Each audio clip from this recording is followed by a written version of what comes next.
Sveicināti, darbie Latvijas Tautas kanāla skatītāji! Esam pieslēgušies tiešraidē no ministru kabineta, precīzāk būtu teikt, pie ministru kabineta. Un šodien ir jau daudz vairāk cilvēku sapulcējušies un turpina pulcēties. Cilvēki, kam nav viena alga, ir atnākuši arī dažu citu partiju pārstāvi par pārsteigumu, bet, protams, ne Šlesers Latvija pirmajā vietā, ne Rosļiko stabilitātei, ne Nacionāla apvienība mēs šeit neredzam, jo jūs paši zināt, kādēļ mēs tas neredzam. Šodien interesanta ziņa, ļoti interesanta ziņa tika publicēta TV3 un LSM-ā, proti bērni ir piemirsuši, kā sarunāties un paust emocijas tiešā klātienes sarunā. Akcija ir radīta Rādi bērnam stiķus, ne telefonu. Ietvaros Latvijas bērnu atbalsta fonds aicina vecākus pavadīt laiku, nepastarpināti komunicējot ar bērnu. Tātad izrādās, ka Latvijā vecāki lielākā daļa komunicē ar bērniem caur telefonu, un tagad ir milzīga akcija. Runāsim ar bērniem bez telefona. Nu, redziet, cik tālu mēs esam nonākuši. Redziet, cik tālu mēs jau esam nonākuši. Paldies ikvienam, kurš parakstījās, un turpinam to darīt šodien, rīt, parīt. Jo vairāk parakstu būs, jo lielāks spiedienu varēsim izdarīt uz tiem necilvēkiem, kas mēģina izbīdīt cauri tās lietas, kas mums nav nepieciešams Latvijai. Un sūtam arī video Latvijas Tautas kanālām ar savām uzrunām, saviem aicinājumiem. Šis ir tāds tikai sākums, cīņa vēl nav galā, un Latvijas Tautas kanāls drīzumā plāno taisīt lielāku tikšanos, kur mēs noteikti darīsim to brīvdienām, jo darbdienā, protams, daudziem jāstrādā, bērnu skolas aizvest, atvest. Bet parakstu skaits liecina par to, un tas, cik strauji mums izdevās kopā to visu savākt nepilnās 3 dienās, 10 000, vairāk kā 10 000 parakstu, un ņemot vērā, kā iepriekšējo iniciatīvu, tos 10 000 viņi vāca no 16. gada. Tas ir 7 gadus vajadzēja tiem cilvēkiem, kas to bija iesnieguši, lai savākt. Šobrīd dažās dienās milzīgs atbalsts no cilvēkiem, milzīga šūmēšanās, un par to ir tiešām liels prieks. Dosimies aprunāties ar klāt sanākušajiem, ko viņi mums var pastāstīt.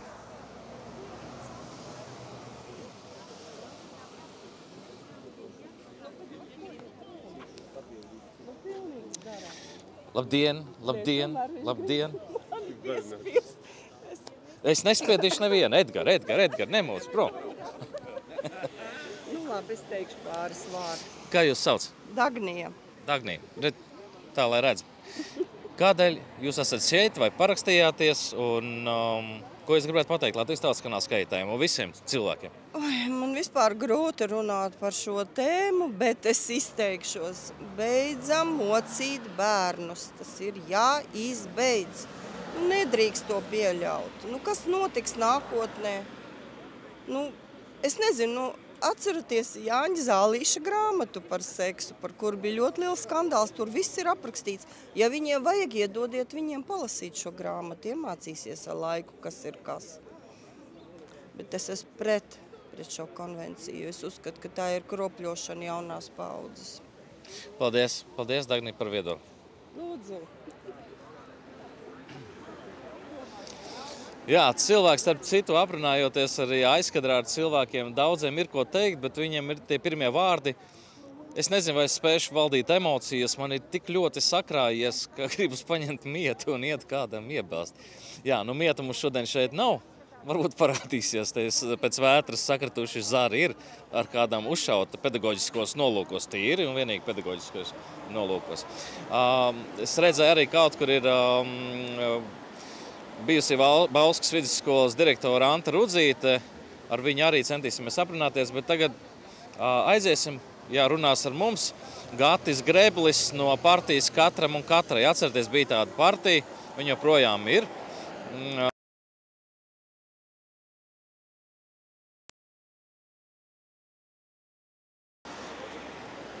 Mēs esam, tieši šādi. Dosimies aprunāties ar Gati.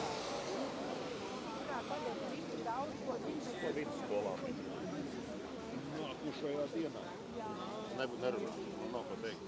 Tieši to arī pasaka. Man nav ko teikt. Uz īsu sarunu redzam arī Gati Grebli no partijas Katram un Katrai. Nav vairs tādas partijas, ja? Vairs nav partijas, vairs arī nav platformas 21 biedrs. Es vienkārši tāds pats kā tu, neitrāls cilvēks. Lai varētu beidzot sākt normāli un atklāt runāt. Skatīties Latvijas vēsturi, bišķi papētīt pasaules vēsturi, bišķi papētīt vispār, kas notiek. Jo tas, kas notiek, tas nav normāli. Tev pašam ir bērni, puikas, ja? Man ir puika un 2 meitas. 3 bērnu tēvs. Jā. Tu pavisam, tagad man tās pārsteigums bija, ka tu neesi nevienā partijā, jo tās tavs uzrunas vienmēr asociējās uzreiz tie līderi ar partijām. Ko te dara pārējie? Tā partija vispār pastāv vai nepastāv vairāk? Platforma 21. Bijusi Katram Katrai, kas tur mēs vēl bijām, likums un kārtība. Kaut ko viņi tur dara, bet tas, ko dara, es šodien nestāstīšu, negribu. Bet to mēs visi redzēsim pēc tam, ka pieņems. Es ļoti ceru, ka nepieņems, bet ja pieņems Stambulas konvenciju, mēs redzēsim, ko viņi dara. Labi, paldies tev. Paldies, ka esi šeit šodien. Bišķi jāatvainojās, mums kaut kas ir noticis ar tehniku, es nekādi nevaru vadīt kameru šobrīd, līdz ar to bija tumšs. Bet es centīšos varbūt pārslēgt uz kādu brīdi pazudīs un tad iet pa jaunu, ja? Jo laivas nepārtrūks. Viss, viņa vispār neatkārt. Nevaru pilnīgi, absolūti. Es jau... Es tev tagad viss... Mēs varam savādāk. Mēs varam izdarīt šī.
Bet mēs esam.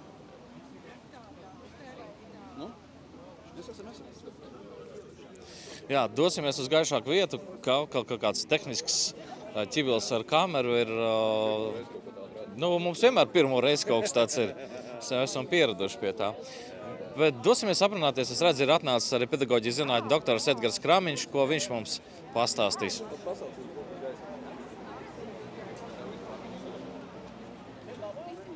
Labi, jau aizpēc. Atec. Edgars.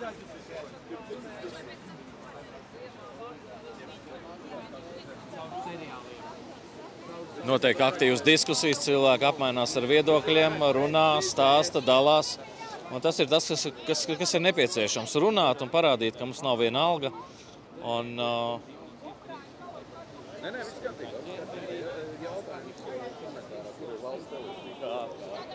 komentārā cilvēki jautā, kur ir valsts televīzija. Valsts televīzijā. Viņi maina karogu no Ukrainas uz Izraels, uz televīzijas mājas. Jūs varat pievērst uzmanību. Jā, augšā pie ministra kabineta ir Eiropas Savienības karogs, Ukrainas karogs, ir parādījies jauns Izraels karogs. Un stūrīti tā pieklājībai atstāja tomēr Latvijas karogu arī. Jā. Tā, lai nav, pavisam tā, ka nav. Bet ja būs jākarina nākamais karogs, tad nebūs vairs tagad. Atradīs, saliks kaut ko. Es atvainojos, es varu palūgt jūs uz pausvārdiem. Edgar, Es runāju jau. Ļoti īsi. Ko īsi? Ļoti īsi. Jā, Edgaram ļoti īsi. Kad aizgāja man palūdzu plakātu paturiet, ja es nevaru nekur aiziet. Edgars Kramiņš, pedagoģijas zinātņu doktors. Jūsu attieksme šajā visā un kāds ir virsmērķis, uz ko vispār vajadzētu cilvēkiem iet un par ko domāt? Jo parakstīt tas nevar būt pašmērķis, tas ir tikai instruments, lai sasniegtu kaut ko. Bet tomēr 3 dienās vairāk kā 10 000, lai gan pagājuši piekdien bija pilnīgi bezcerība un ragi dūņās, ka viss, tad viss. Bet tomēr redz, ka nē. Nu, man liekas, kaut kā sociālajie tīkli nostrādāja, jo diezgan daudz bija informācijas. Es arī katrā ziņā neatveru katru dienu mājaslapu manabalss.lv, lai pastītos, vai man nevajag par kaut ko parakstīties. Bet tāpat sociālajos tīklos izlaists plakāts, lai es parakstos. Protams, es momentāli nospiežu pogu uz to saiti un nokļūstu tur un parakstos. Tas man prasa ļoti maz laika, un man ir pilnīgi skaidrs, par ko es parakstos. Man nav jālasa viss tā petīcija, bet cilvēki ir diezgan nezinoši un neizglītot, un viņi, protams, arī maz nezin, par ko īsti, un ir apmulsuši. Mērķis, protams, ir vajadzīgs jebkurā dzīves ceļā, kad mēs ejam, bet es teiktu, ka būtu labi, ja katrs cilvēks zinātu savu dzīves mērķi, tad mēs varētu nonākt pie kaut kāda kopēja dzīves mērķa tiem cilvēkiem, kas apdzīvo šo teritoriju. Kamēr cilvēki paši ir apjukuši, kādu kopmērķi mēs varam izvirzīt. Tas ir tikai kāda atsevišķas partijas vai kāda atsevišķa cilvēka emociju izpausme par savu patiesību. Bet katram cilvēkam ir šeit sapulcējušiem ir savu patiesību. Un mana patiesība var beigties tur, kur sāks viņa patiesība. Tā kā es skatos uz šiem procesiem vairāk no sabiedrības viedokļa. Jūs arī daudz braukājat, daudz intervējat. Arī šeit es skatos, ka pirmajās rindās stāv ļoti cienījami cilvēki gados. Vecmāmiņas, vectētiņi, vecmāmiņas, vectētiņi. Jautājums, kur tad ir mūsu bērni, uz kuru bērniem attiec tieši šis. Viņi ir to pieņem kā normu daudzos gadījumos. Man personīgi satrauc vairāk tas, ka jaunā paudze, ko es jau, man liekas, gadus 20 sauc par zudušo paudzi, un kad visiem tas vienmēr izsauc tādu zināmu ārprātu, kā tu tā. Un es vienmēr laboju, tā nav nelaimīga paudze varbūt, bet viņa ir zudus, jo tajā brīdī viņa it kā laimīgi, viņa dzīvo eiforijā. Bet tagad šī zudusī paudze, es saskaros ikdienā ar viņiem strādājot, ir arī nelaimīgā paudze.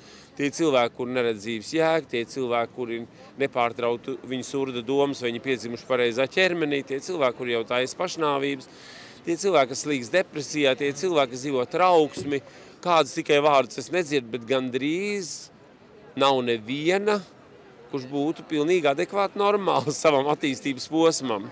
Kaut vai arī, piemēram, cilvēks ir kā liekas normāls, bet viņš ir flegmātisks, viņā nav griba. Viņam nav griba darboties, viņam nav griba lemt savu dzīvi.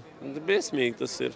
Bet tā mēs esam nonākuši. Bet vajag skatīties filozofiski uz šīm lietām. Ne tu, Kaspar, ne es, ne tie apkārtējiem neatcerās, ka ir bijis šāda laika pasaules vēsturē. Un šis ir laiks, kurā mēs esam sevi iecēluši augstāk par radītāju. Mēs esam sevi iecēluši augstāk par tautu, mēs sevi esam iecēluši augstāk par saviem vecākiem. Un tas ir novedis pie tā, pie kā mēs pašlaik šeit esam satikušies. Tā ir tā lielā problēma. Un to mēs nevaram mainīt. Tikai atkal laiks ies pa spirāli, attīstīsies. Un pienāks laika, kad cilvēks sapratīs, ka tā dzīvot nevar. Nezinu, kas nāks, kāds vadonis viņiem nāks, jo cilvēki jau gaida vienmēr vadoni. Saka, ejiet jūs, dariet jūs, varat jums, ja. Uz to nedrīkst padoties. Uz to jau mums ir daudz visādi pasaku austrumu gudrojos grāmatās sarakstīts. Arī kaut vai par to pašu Jēzu Kristu, kur ta tauta bīdīja un pēc tam nomētā ar akmeņiem. Tas ir tauta nemainās un cilvēks nemainās. Mainās tikai laika grieži un tas, kā mēs viņos mākam dzīvot un saglabāt savu dvēseli, savu garīgumu. Par to ir jādomā ļoti daudz. Un tomēr atgriežoties no tik ļoti filozofiskām lietām, pavisam praktiska baudāma lieta 20. novembrī VF kultūras pilī jūs esat iesudējuši mūziklu, mūzikas skaņas, kurš tieši vēsta par šīm ģimenes vērtībām, par ģimeni, par lielu ģimeni, par atbildību, par attieksmi. 20. novembrī visi spēkā, kā biļetes pērk, kur var iegādāties? Es arī neesmu par to tā īpaši daudz domājis, es par to padomāšu mazliet vēlāk, jo organizējot šādas pasākumus pilnīgi bez valsts atbalsta, ja tu dari kaut ko normālu, ja tu dari kaut ko, kas baro cilvēku dvēseles, tad tu nevari saņemt, piemēram, arī Kultūra Kapitāla fonda vai Kultūras ministrijas atbalstu. Ar to es rēķinos. Dzīvot līdz 20. novembrim un katru dienu skatīties, cik ir nopirkts biļetes, vai es būšu mīnusos, vai man būs jāpiemaksā, cik man būs jāpiemaksā. Es nedaru to. Tas satrauks manu prātu, un tas neļaus man darīt labas darbus, un tas beigās neļaus arī izskanēt šai izrādē. Man ir citi mērķi, kāpēc to daru. Vasarā mēs spēlējam mūzikas skaņas, jo manai audzēknei bija diplomdarbs, un es uzskatīju, ka tas ir mans goda jautājums lai viņa pabeigtu savas studijas ar ļoti labu lomu galveno šai izrādē. Un man prieks, ka viņi arī novērtēja neatkarīgi žūriju un ielika 10. Tagad ir cits stāsts, tagad ir manai kolēģei Smiltēnai jubileja, un arī mans gods ir pateikt viņai paldies par tiem gadiem, ko viņa radējusi Latvijai, strādādam operetes teātrī, kurš tika likvidēts, kā mēs zinām, strādājot ar jaunajiem audzēkņiem man līdzās, esot man labai kolēģei. Tas ir tas stāsts, par ko es arī īpaši filozofiski teicu, bet tas izpaužas arī praktiskā darbā, ka primārais ir tie cilvēki, kas man ir līdzās, un es to daru viņu dēļ. Un mums būtu pieticis sapratnes un prāta, un varbūt pašā sākumā nepakļauties šīm izkropļotiem vēlēšanu likumam, kurš faktiski neļauj mums ievēlēt cilvēkus, kas domātu par savu valsti, mēs nebūtu nonākuši šajā situācijā, bet arī pēdējās vēlēšanas to ļoti labi pierādīja. Un, kad daudz cilvēku teica, ka Kramiņš ir sataisies politiku veidot, nekādā gadījumā, bet arī mans gājiens iziet politiskajā arēnā bija, lai es varētu pateikt tieši tāpat kā šodien, cik tad ir to cilvēku, kas domā savādāk. Un toreiz tas bija apaļš 1%. Tātad 1% ir cilvēki, kuri saprot, ka balsot pār partiju priekšā noliktajiem vēlēšanu sarakstiem, vienalga, kaut tā būtu suverēnā vara. Cilvēks tur nelēma neko, viņam ir vienkārši iespēja izvēlēties, kuru partijas sarakstu paņemt. Jo visos viņos ir negodīgi cilvēki, visos ir cilvēki ar skeletiem, visos ir cilvēki, kur raujas pie varas, un man ir tikai izvēle, par kuru no viņiem balsot. Par šo neģēlu vai par to neģēlu, par to gļēvu vai par to gļēvu. Tā politiskā sistēma jau vispār ved prom no tā. Un tāpēc arī viņi tik veiksmīgi tika nomainīti, atjaunojot Latviju. Tāpēc nav mums ūmeņa laika vēlēšanas kārtība, ka mēs balsojam par personībām. Katrā šai sarakstā es varu šai partijai atrast ļoti godprātīgus cilvēkus. Tikai jūs viņus nekad neieraudzīsiet vēlēšanas sarakstā. Un kāpēc valde partijas viņi neliek sarakstā? Tāpēc, ka viņš balso saskaņā ar sirdsapziņu. Viņš balsos tā, kā sabiedrībai vajag. Un līdz ar to viņš vispār līdz vēlēšanas sarakstam nenonāk. Un tev nav iespējas par viņu nobalsot. Ir jāmaina vēlēšana likums. Jā, tas ir iespējams? Tas virsmērķis, protams, būtu, ja šeit nebūtu 50 cilvēki, es baidos te kādu apvainot, varbūt 60, bet šeit būtu sabiedrība iznākt un teiktu, pietiek, šādi mēs dzīvot negribam, mums ir jāmaina vēlēšana likums, mums jāatjauno kaut vai satversmes sākotnējā neizkropļotā formātā. Kaut kāds punkts ir jāizvēlās sabiedrībai, no kura atsākt atpakaļ savu atveseļošanās ceļu. Pretējā gadījumā tas neko nedos. Katram mums ir sava loma šai dzīvē. Paldies, liels! Viņiem pa labu.